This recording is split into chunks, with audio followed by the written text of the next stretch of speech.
swells out, engulfing it.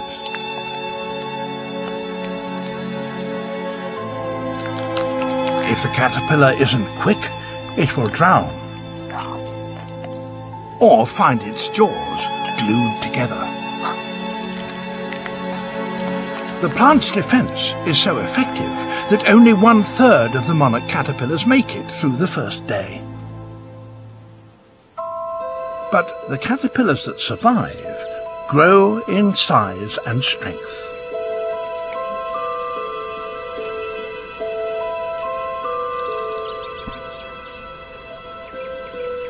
And they go for the jugular. By carefully chewing through the main vein, the caterpillar drains the leaf of latex and cuts off its supply.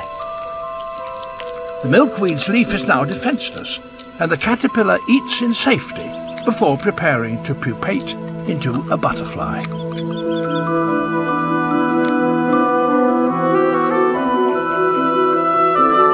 But after about 10 days, it becomes clear why the plant has endured this onslaught.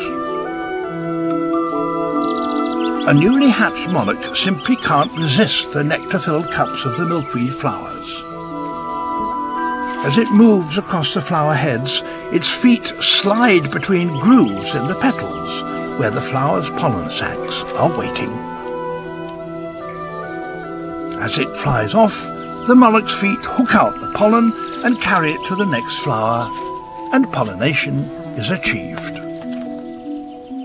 Although the milkweed has paid a heavy price, in the end it used the monarch to get its way.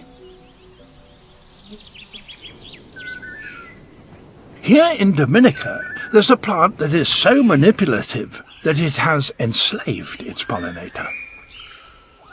The bright red structures of the heliconia are actually modified leaves.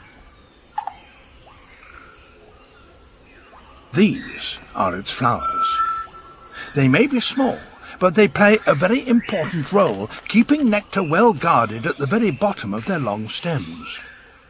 The purple-throated Carib hummingbird, with its long curved beak, is the only bird capable of reaching this energy-rich food.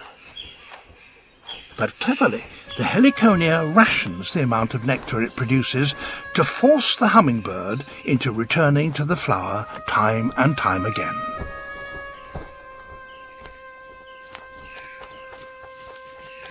Every time it makes